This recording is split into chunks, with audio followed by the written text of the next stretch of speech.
일을 하나 소개해 드리고자 합니다. 강원도 어느 깊은 산골에 상수라는 아이가 살았습니다. 어느 날 상수는 그의 큰아버지로부터 노란 고무신 한 켤레를 선물로 받았습니다. 1950년대 초반이니까 6.25 전쟁이 막 끝나자마자죠. 그때는 그런 고무신도 너무 귀한 때였기 때문에 난생 처음 받아본 새 고무신이 신고 다니에게는 너무 아까운 거예요. 흙이 묻고 떨어질 것이 염려되고, 그래서 너무 귀하고 아까워서 상수는 그 신발을 신지 않고 손에 들고 다녔습니다. 신으라고 준 신발을 너무 귀하니까 손에 들고 다녔어요. 손에 들고 다니다 보니까 손에 때가 묻어가지고, 그래서 이 신발을 상수는 개울에서 씻다가 그만 한 짝을 놓치고 말았습니다. 노란 고무신은 급물살을 타고 빠르게 떠내려가기 시작했습니다. 상수는 자신의 보물 노란 고무신을 건지려고 무작정 개울을 따라 내려가기 시작했습니다. 노란 고무신은 계속해서 떠내려갔고 드디어 큰 강에 이르렀습니다.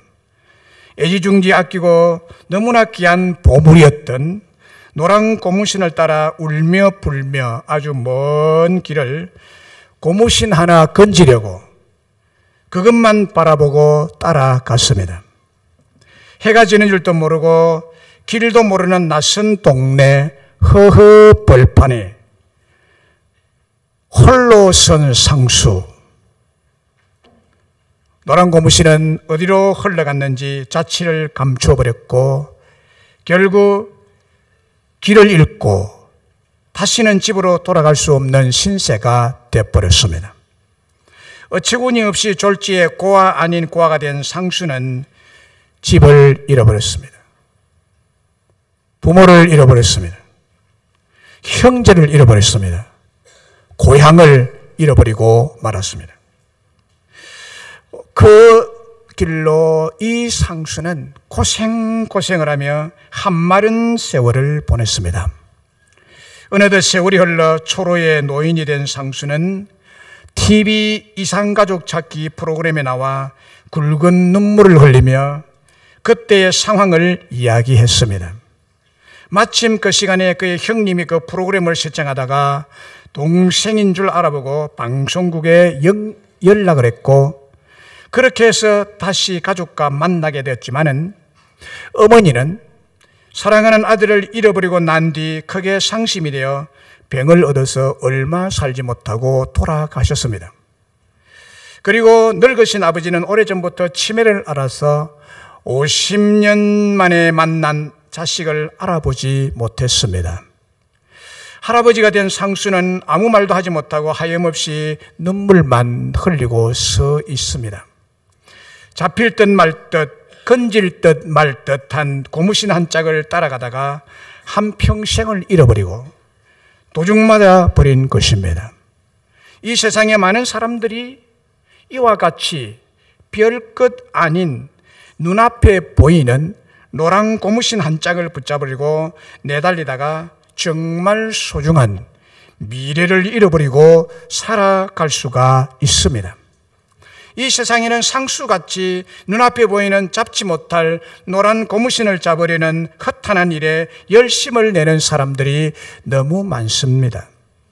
그러나 그들은 가까운 미래인 삶이 끝날 때 죽음 앞에 섰을 때야 비로소 여태까지 쫓은 고무신 한 짝 때문에 더 소중한 것을 잃어버렸다는 사실을 깨닫게 되는 것입니다. 그러나 그때는 이미 늦은 시간, 버스 지나고 손들기와 같은 운명이 되어버린 것입니다. 사람들은 인생에 있어서 가장 소중한 것으로 돈으로 꼽고 명예를 꼽고 권력을 꼽고 건강을 꼽고 자신이 하는 일 등을 꼽습니다. 그러나 여러분, 그런 것들은 우리의 삶에 필요한 것이지만은 우리의 미래의 행복의 절대적인 것이 되지는 못합니다. 그런 것들은 결국 붙잡을 수 없이 급물살을 타고 떠내려가는 노란 고무신에 불과한 것입니다. 많은 사람들이 이 노란 고무신을 따라가다가 길을 잃고 가족을 잃어버리고 행복을 잃었기에 이 세상에는 도처에 실패와 좌절과 절망의 눈물을 흘리는 사람들이 너무 많이 널려 있습니다. 그런데 여러분, 내 자신의 인생의 미래가 어떻게 될지 알게 된다면 현재의 삶을 교정할 수가 있고 시정할 수 있고 변화시켜서 새로운 삶을 살아갈 수 있게 되는 것입니다. 내 미래가 앞으로 어떻게 될 것인지를 깨닫게 되고 알게 된다면 그렇게 되는 것입니다. 교회는 모든 사람의 미래에 대해서 어떻게 될지에 대해서 정확하게 알려줄 뿐만이 아니라 미래에 대한 예언을 하고 있습니다. 그리고 하나님의 말씀인 성경만큼 사람의 미래를 정확하게 알려주는 책은 없습니다. 이 지구상에 살고 있는 사람은 누구든 죽게 되어 있고 죽음 이후에 어떻게 될지에 대한 미래를 알려주고 있는데 그것은 지옥 생활과 천국 생활에 대한 말씀입니다. 죽음 이후에 모든 사람은 영원한 미래의 생활인 천국 생활 아니면 지옥 생활을 하게 되는데 누가 천국 생활을 하며 누가 지옥의 심판, 지옥의 저주를 받게 될 것인지에 대해서도 말씀하고 있습니다.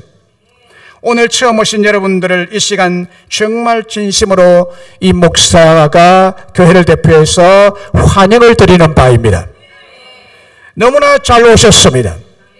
그런데 지금 제가 하는 말은 제 개인적인 생각을 말하는 것이 아님을 아시고 그리고 넓은 마음으로 들어주시기를 간절히 바랍니다. 무슨 말씀인가 하면 오늘 처음 오신 여러분들 중에 하나님을 믿지 않고 예수님의 사죄의 은혜를 믿지 않는 현재의 상태 이대로 계속 살아간다면 마치 노란 고무신을 따라간 상수처럼 미래의 지옥 생활, 지옥의 저주를 받게 될 것이 분명하다는 사실을 알려드리고 예언을 드리는 바입니다. 스크루지 효과라는 말이 있습니다. 스크루지는 찰스 디킨스의 소설 크리스마스 캐롤에 등장하는 욕심쟁이 주인공입니다. 참 욕심이 얼마나 하면 스크루지. 아주 수전노 스크루지, 욕심쟁이. 이 스크루지가 그가 앞으로 어떻게 될 미래를 알고 나서는 마음을 고칩니다. 마음을 고칩니다. 그래서 욕심을 버립니다. 그 마음을 좋은 마음으로 고칩니다. 그리고 난 다음에 이 사람이 좋은 사람으로 변화된다는 이야기에서 스크루지 효과라는 말이 생겨나게 됐습니다. 우리는 스크루지 이야기를 통해서 자신의 인생이 미래에 먼 장래에 어떻게 될 것인지 알게 된다면 현재의 삶을 교정하고 시정하고 변화시킬 수 있다는 것입니다. 노벨상은 스크루지 효과의 산물이라고 말할 수 있습니다. 노벨상 다 아시죠? 1988년 한 프랑스 신문이 알프레드 노벨의 사망 기사를 게재했습니다. 그의 사망 사실을 알리는 첫 문장은 죽음의 상인 숨지다 였습니다. 죽음의 상인 숨지다. 그리고 기사의 내용은 이렇게 이어집니다.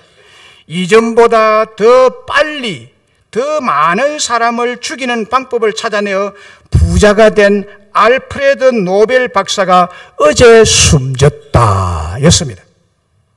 이 기사를 다이너마이트를 대량 생산해서 거부가 된 알프레드 노벨이 직접 읽은 것입니다. 어떻게 산 사람이 자기가 죽었다는 기사가 신문에 났으며 또 어떻게 그 기사를 읽을 수 있었을까요? 그 이유는 기사가 오보였기 때문입니다. 노벨 박사의 형 루트비히 노벨이 사망한 것을 동생인 알프레드 노벨이 사망한 것으로 착각을 하고 기자가 잘못 낸 신문 기사였던 것입니다. 그러나 노벨은 이 잘못 내보낸 신문 기사를 읽고 너무나 큰 충격을 받습니다. 자기가 죽었다는 내용 때문에 충격을 받은 것이 아니라 바로 이 내용입니다.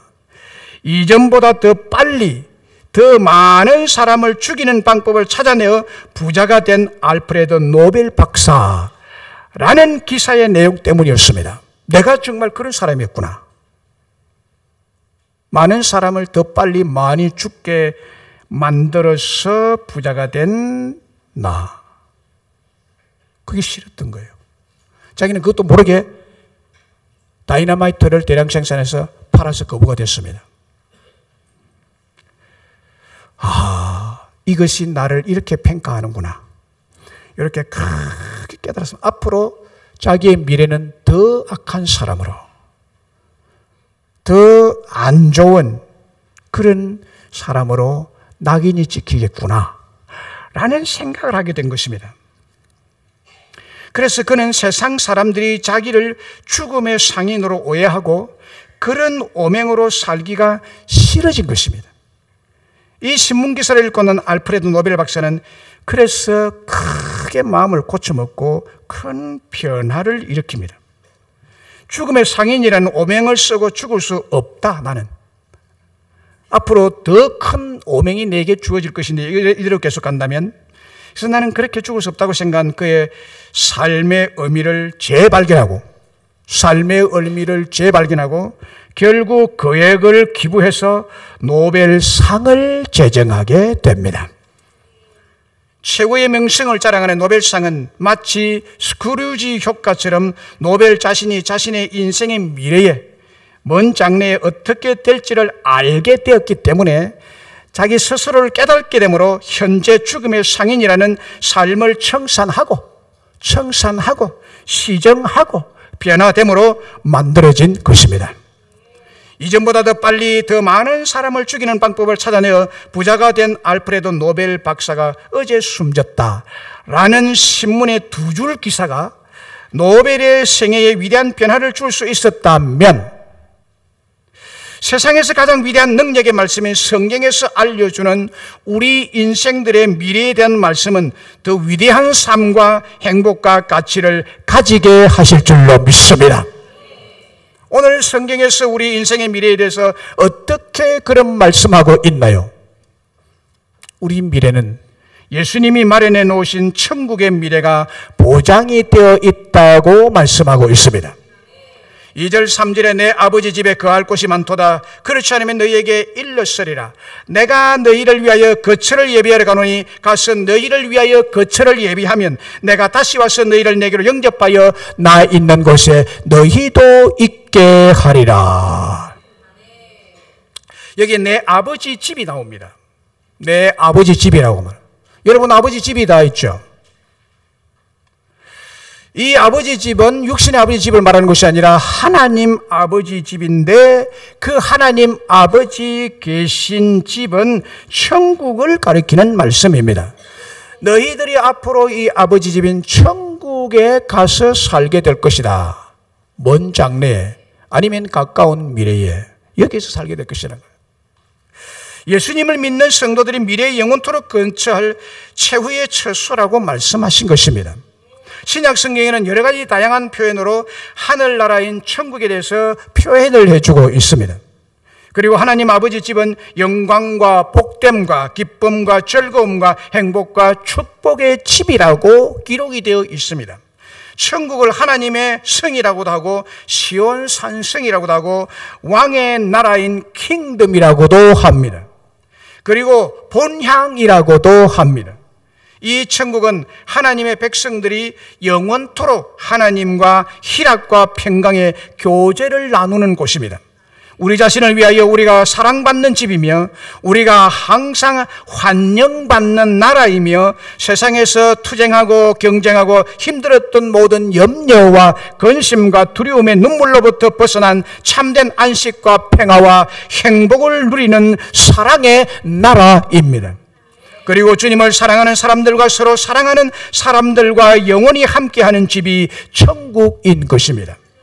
그리고 내가 너희를 위하여 거처를 예비하러 가노니 가서 너희를 위하여 거처를 예비하면 내가 다시 와서 너희를 내게로 영접하여 나 있는 곳에 너희도 함께 있게 하겠다고 말씀하고 있습니다. 예수님께서 집을 마련하신다는 것입니다. 천국의 집을 마련하고 예비를 해 놓겠다는 것입니다. 그리고 우리를 예수님에게로 영접해서 예수님이 계신 천국에 있도록 하시겠다는 약속의 말씀입니다. 이 말씀에 의하면 예수님이 마련해 놓으신 천국의 미래가 우리에게 보장이 되어 있다는 것입니다. 그리고 에덴 동산 같은 천국을 우리에게 주시기 위해서 예비하시는 주 예수님의 사역을 보면 우리를 끝까지 사랑하고 계심을 알 수 있습니다. 오늘 우리가 앞에서 부른 찬송 중에 여러분들을 하나님은 지금도 사랑하고 계십니다. 여러분들을 사랑하기 때문에 이 자리에 하나님이 초청해서 오게 하신 줄로 믿습니다. 이 말을 듣게 하신 줄로 믿습니다. 지옥 가기 전에 듣게 하신 줄로 믿습니다. 우리를 버리시지 않으시고 우리를 예수님이 계신 천국으로 영접하실 것이라고. 왜? 우리를 사랑하니까. 사랑하니까 내가 너희가 앞으로 미래에 있을 집을 예비한다. 집을 예비한다.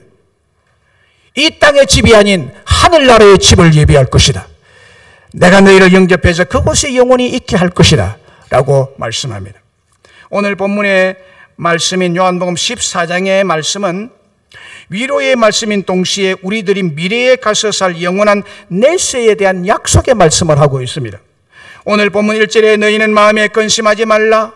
하나님을 믿으니 또 나를 믿으라고 하셨습니다. 여기서 예수님께서 제자들에게 마음에 근심하지 말라고 하셨을까요?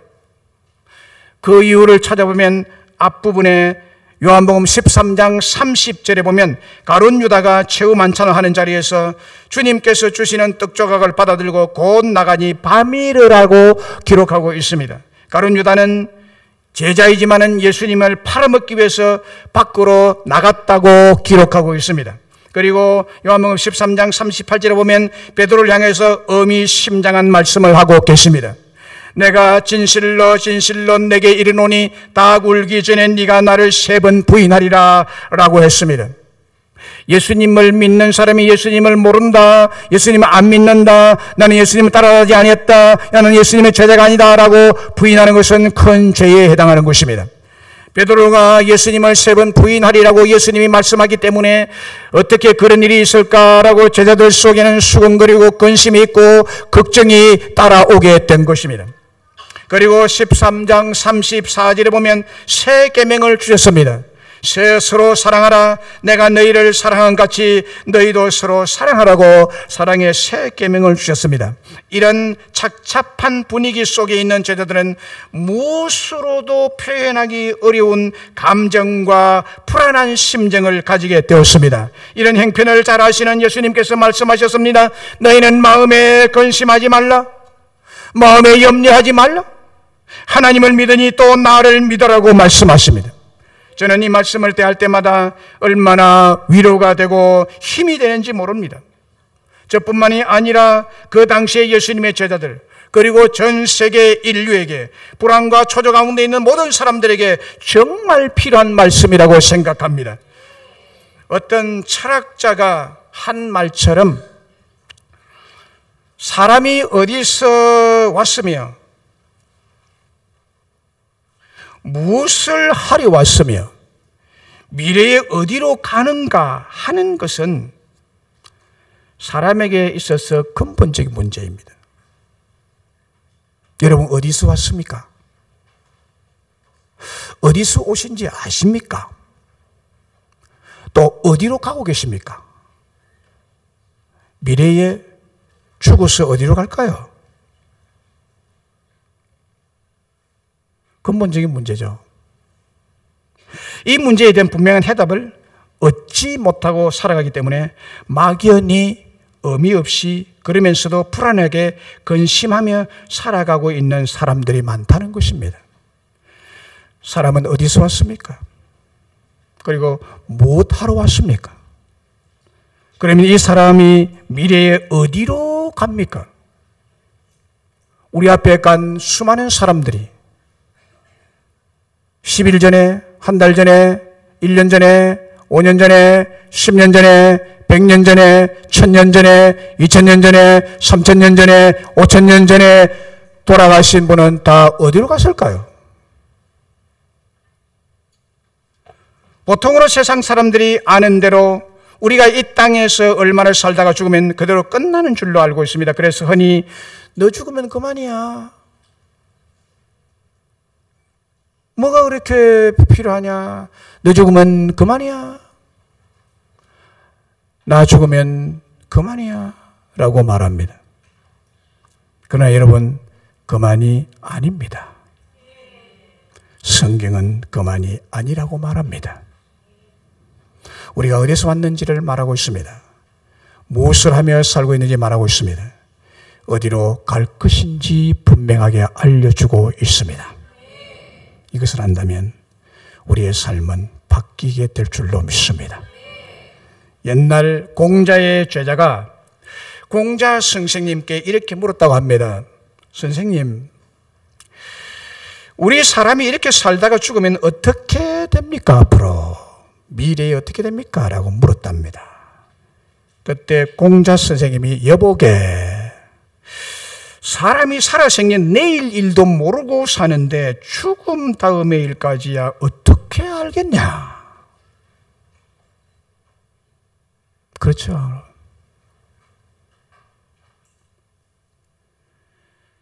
공자의 교훈을 보면 현세에서 바르게 살 것에 대한 도덕적인 교훈을 많이 주셨지만 내세와 미래에 대해서는 한마디 언급이 없습니다. 왜요? 왜 그럴까요? 그것은 사람인 공자가 미래의 내세에 대해서 알 수 없기 때문입니다. 알 수 없습니다.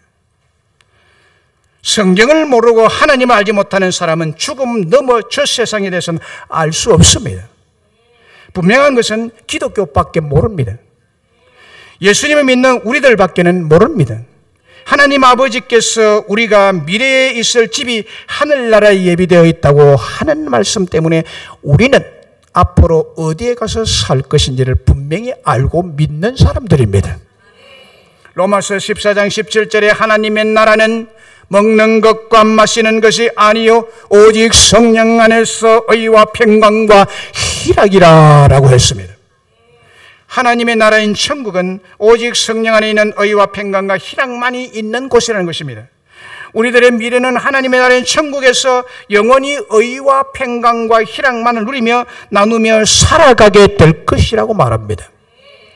누가복음 15장에 보면 아들 둘이 있었는데 둘째 아들이 집을 나가서 고생하다가 더 이상 객지에서 살 수가 없어서 아버지 집으로 돌아왔을 때 그 아버지는 죽었다고 생각한 아들이 돌아오기에 너무너무 기뻐서 온 동네 사람들을 불러 모아 큰 잔치를 벌입니다. 그 잔치에 흥겨운 풍악이 울려오고 춤추는 소리와 맛있는 음식을 먹으며 즐거워하였다고 기록하고 있습니다. 여기 아버지 집은 바로 기쁨과 즐거움과 평강과 행복이 있는 천국을 가리키는 것입니다. 근심하고 염려가 많은 우리들을 위로하시고 격려하실 뿐만이 아니라 소망을 주시는 완전하고 영원한 행복을 위해 충분하고 완전하게 준비된 아버지 집이 우리를 위해서 기다리고 있고 예비되어 있다고 말씀합니다. 고린도후서 4장 16절 이하에 보면 이렇게 기록합니다. 그러므로 우리는 낙심하지 아니합니다. 우리의 겉사람은 낡아지고 있으나 우리의 속사람은 나날이 새로워져 가고 있습니다. 그 이유는 우리가 바라보는 것은 보이는 것이 아니라 보이지 않는 것이기 때문입니다. 보이는 것은 잠깐이요 순간적이요 보이지 않는 것은 영원하기 때문입니다. 그래서 땅에 있는 우리의 장막집이 무너지면 하나님께서 우리에게 주시는 집이 있다는 것을 우리가 알고 있습니다. 그 집은 우리의 손으로 지은 집이 아니라 하늘에 있는 영원한 집이 있습니다 라고 했습니다. 그렇습니다. 하나님을 믿는 우리들은 마음에 근심하거나 염려하거나 절망할 필요가 전혀 없습니다. 예수님께서 우리를 위하여 영원히 살 집을 예비하시고 마련하여 주셨기 때문입니다. 예수님께서는 우리를 위해 일하시면서 우리를 사랑하시며 우리를 지금도 돌보시고 계시는 줄로 믿습니다. 왜냐하면 그분이 우리를 위해서 지금도 우리가 영원히 미래에 살 집을 예비하시기 위해서 일하시고 계신다고 하시기 때문입니다. 영원한 미래에 우리가 가서 살 집은 우리의 하나님 아버지 집입니다. 그리고 예수님께서 우리에게 하신 가장 중요한 약속은 또 무엇일까요? 예수님 우리에게 다시 와서 영광스러운 상을 주실 것이라고 약속합니다. 3절에 가서 너희를 위하여 거처를 예비하면 내가 다시 와서 너희를 내게로 영접하여 나 있는 곳에 너희도 있게 하리라 라고 했습니다. 성경의 기록은 정확무한 하나님의 말씀입니다. 그대로 되어 왔습니다. 그대로 될 것입니다. 그대로 다 이루어질 것입니다. 이 성경 말씀은 천하에 하나도 둘도 없는 절대 진리의 말씀입니다. 내가 오리라 하면 올 것입니다. 내가 다시 와서라고 했는데 이 짧은 한마디가 너무나 중요한 하나님의 약속입니다. 반드시 성취될 약속입니다. 다시 오리라. 재림입니다. 왜 예수님께 다시 오실 것이 확실한 약속입니까? 성경에 수없이 예수님 다시 오실 것이라고 증거하고 있기 때문입니다. 그리고 예수님께서 부활하신 이후에 자기 스스로가 직접 말씀했습니다. 내가 다시 올 것이다. 그래서 계시록 22장 7절에 보라 내가 속히 오리니 라고 했습니다. 계시록 22장 12절에 보라 내가 속히 오리니 내가 줄 상이 내게 있어 각 사람에게 그 행한 대로 갚아주리라. 상을 주겠대요. 상을 주겠대요. 저는 상을 많이 받은 사람이 아닙니다. 특별히 우등상하고는 거리가 먼 사람입니다. 무슨 큰 공을 세운 상들 받는 사람들이 들어 많더라고요. 주로 저는 박수 쳐주는 입장에서 살아왔습니다. 상 받는 사람 박수 만날 박수만 치다가 이렇게 늙었습니다. 그런데 상 받는 사람은 굉장히 기쁠 것입니다. 학교 조례 시간에 중고등학생 때 웅변대 1등한 사람 전교생이 보는 가운데 나와서 상 받을 때 만날 서서 박수만 쳐. 그때 그 상 받는 사람 참 자랑스럽게 생각이 들더라고요. 얼마나 기쁠까. 그런데요, 하나님은 우리 모두에게 상을 주신대요. 큰 상을 주신대요. 여기에 상 주기 위해서 내가 다시 속히 오리라. 속히 오리라. 속히 온다는 것은 시간적인 개념이 아니고요. 마음을 말합니다. 빨리 주고 싶다. 빨리 주고 싶다. 상을. 주고 싶은 하나님이 우리에게 빨리 주고 싶대요. 6.25 전쟁 당시에 인천 상륙 작전을 성공적으로 이끈 메가더 장군은 진실하고 독실한 크리스찬이었습니다. 그가 믿는 하나님의 도우심으로 2차 대전 당시에 가는 곳마다 다윗처럼 전쟁에서 이기는 승리의 장군이 됐습니다. 2차 대전 때 필리핀이 잠시 일본군에게 점령되어 있을 때의 일입니다.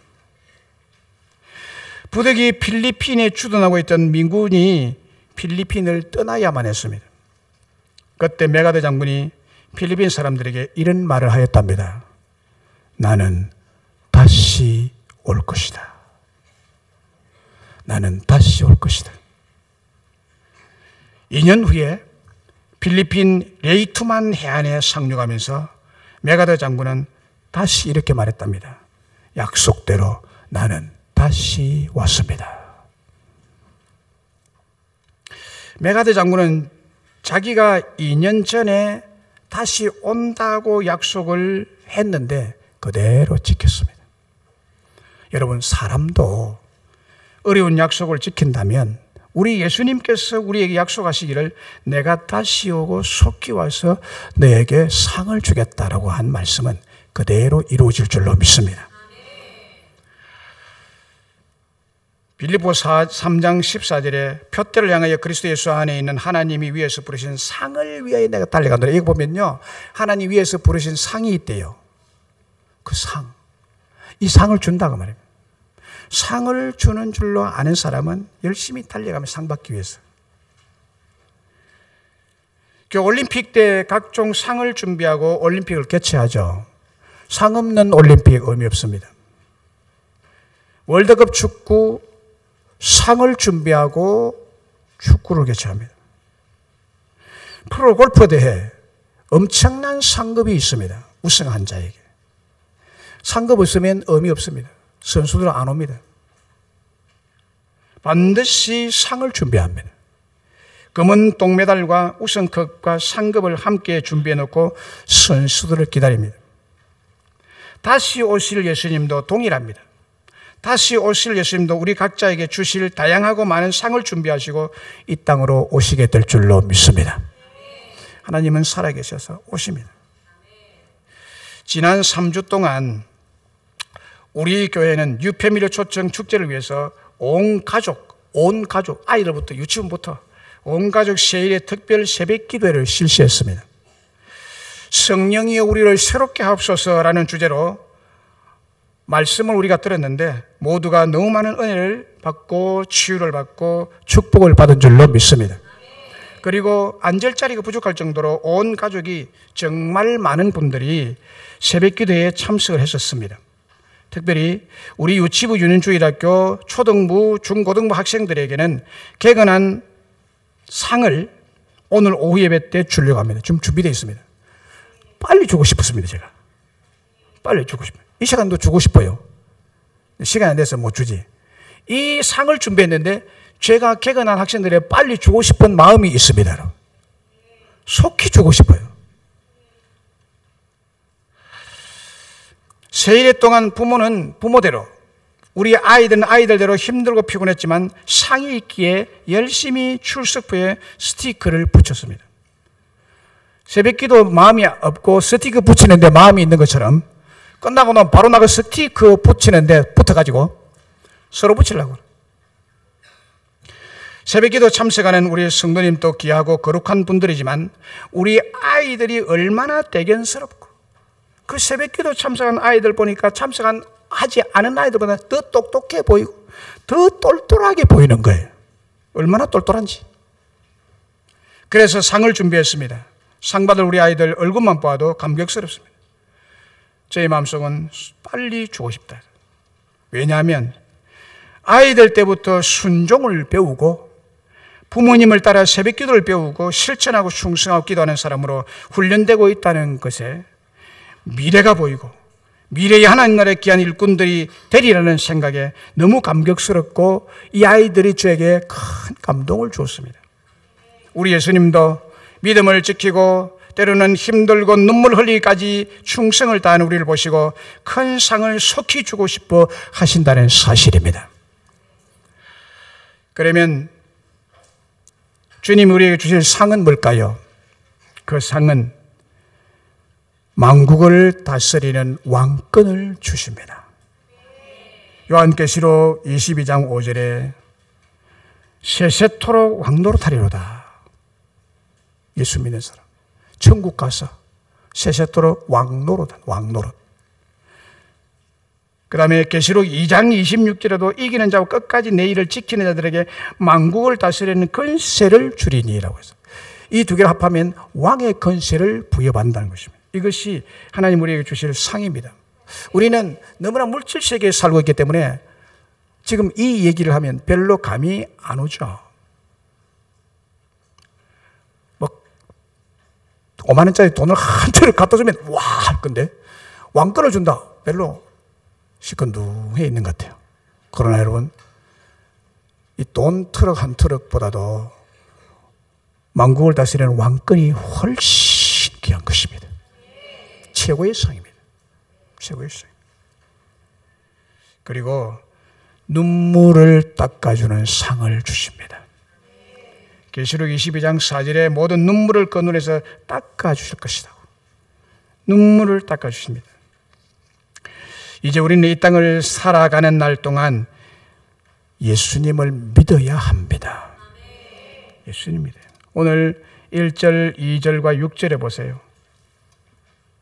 너희는 마음에 근심하지 말라.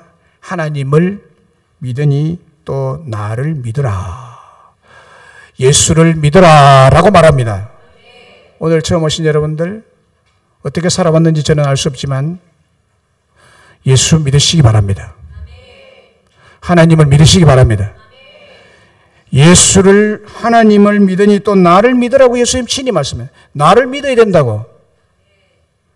내 아버지 집에 거할 곳이 많도다. 그렇지 않으면 너희에게 일렀으리라. 내가 너희를 위하여 거처를 예비하려 간다.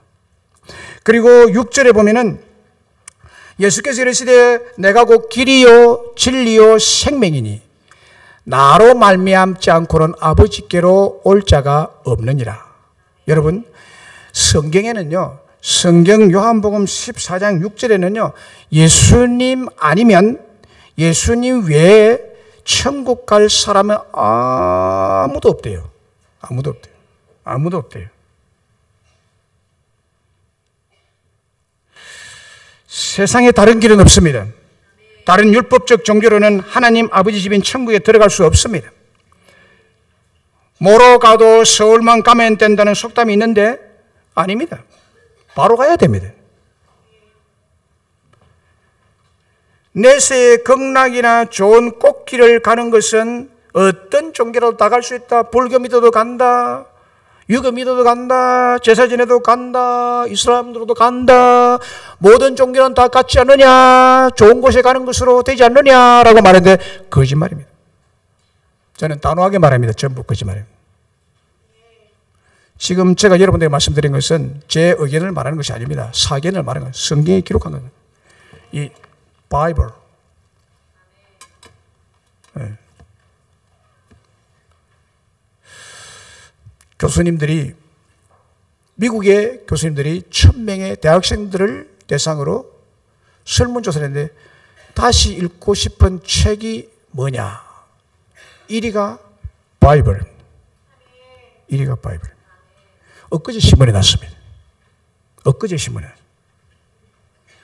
다시 읽고 싶은 책.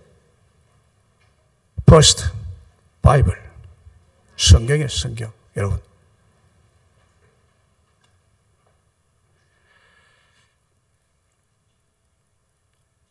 뭐로 가도 서울만 가면 되는 게 아닙니다. 모든 종교는 다 좋은 곳으로 가게 만든다. 아닙니다. 어떤 종교로는 천국 못 들어갑니다. 사람의 영혼을 도둑질하는 속임수입니다. 속임수입니다. 천국 가는 길은 오직 한 길, one way. 예수 그리스도. 그분을 믿으셔야만 합니다. 오늘 처음 오신 여러분들, 앞으로 미래에 어디 갈지 모르죠. 어떻게 될지 모르죠. 죽어봐야 알지 모르는데, 죽어봐야 알면 그때는 끝입니다. 예수 안 믿으면 지옥 행벌이 기다리고 있습니다. 두 세계뿐입니다. 내 세계는 천국과 지옥뿐입니다. 다른 건 없습니다. 연옥이 없습니다. 중간지대가 없습니다. 예수를 믿는 사람은 그 속 예수가 있는지를 하나님은 보고 아십니다. 사람은 잘 모르지만 하나님은 정확하게 아십니다. 하나님을 믿으니 예수님을 믿으시기를 주님의 이름으로 축복합니다. 축복합니다. 인도의 유명한 시인 타골은 이렇게 말했습니다. 나는 나이가 점점 많아지므로 내가 젓는 노를 의지하지 아니하고 이제는 돛을 높이 달고 바람을 의지하노라 라고 했습니다. 이 말이 무슨 말인가 하면요, 시인은 언제나 상징어를 쓰거든요. 이게 자기가 나는 나이가 점점 많아지므로 라는 말은 늙어져 감으로라가 아닙니다. 그런 뜻이 아니고요, 삶이 그만큼 성숙되어 감으로 라는 뜻입니다. 삶이 성숙되어 감으로 내가 성숙된 사람이 되고 보니 인생의 삶이란 자신의 힘이나 자신의 인생 항해술이나 노젓는 능력, 노젓는 잔머리로 사는 것이 아니며 돛을 높이 달고 바람을 의지하여 살아간다는 것입니다. 자기 힘으로 사는 것이 아니라, 자기 힘으로 가는 것이 아니라 돛을 높이 달아서 바람의 힘으로 내가 간다. 자기는 가만 앉아가지고 조정만 하면 된다라며. 이것은 바람의 힘이라는 것은 절대자인 하나님을 믿으며 의지하며 살아야 한다는 말입니다. 사랑하는 여러분, 인생은 그래야 됩니다. 젊음의 힘을 의지하지 마십시다. 지식이나 기술을 의지하지 마십시다. 자신의 잔머리를 의지하지 마십시다. 권세를 의지하지 마십시다. 돈을 의지하지 마십시다. 그것이 우리의 미래 영혼이 살 집으로 인도하는 것이 아니기 때문입니다. 젊음이나 지식이나 탁월한 기술이나 철권, 독재, 권세나 억조의 돈이 우리를 영원한 하나님의 집으로 인도할 수 없기 때문입니다. 하나님을 믿고 또 그의 아들 예수님을 믿어야 할 줄로 믿습니다. 왜냐하면 성경에 그래 놨기 때문입니다. 그래서 예수님께서 미래에 우리를 영원한 기쁨으로 행복하게 살 집인 본향 천국 아버지 집으로 인도하여 주실 줄로 믿습니다. 예수 그리스도는 미래에 우리가 영원히 살 집인 천국 가는 하나밖에 없으신 유일의 길이요, 유일의 안내자요, 유일의 인도자입니다. 그리고 우리에게 놀랍고 영광스러운 상을 주실 줄로 믿습니다. 그러므로 우리는 주 예수를 믿는 믿음을 가지셔야만 합니다. 말씀을 맺습니다. 오늘 처음 초청받아 오신 여러분들을 진심으로 다시 한번 환영합니다. 목사인 저는 여러분들이 예수님이 마련해 놓으신 천국에 다 들어가기를 간절히 바랍니다. 그것이 보장되어 있다고 말씀드렸습니다. 그리고 예수님이 우리에게 다시 와서 영광스러운 상을 주실 것이라는 약속을 말씀드렸습니다. 그 상은 주님과 함께 만국을 다스리는 상을 받게 될 것이고 우리 눈에 흘러내린 눈물을 닦아주는 상을 주실 것이라고 말씀드렸습니다. 이와 같은 축복이 미래에 받게 될 축복인데 오늘 본문 요한복음 14장 4절과 6절의 말씀대로 너희는 마음에 근심하지 말라. 하나님을 믿으니 또 예수님을 믿으라. 예수께서 이르시되 내가 곧 길이요 진리요 생명이니 나로 말미암지 않고는 아버지께로 올 자가 없다고 했습니다. 하나님을 믿고 예수를 믿어야 앞으로 죽어서 예수님이 계신 천국에 들어갈 수 있고 천국의 상을 받아 누리게 될 줄로 믿습니다. 오늘 이 시간 여러분 결단하면 좋겠습니다. 이 시간 동영상도 한번 보겠습니다.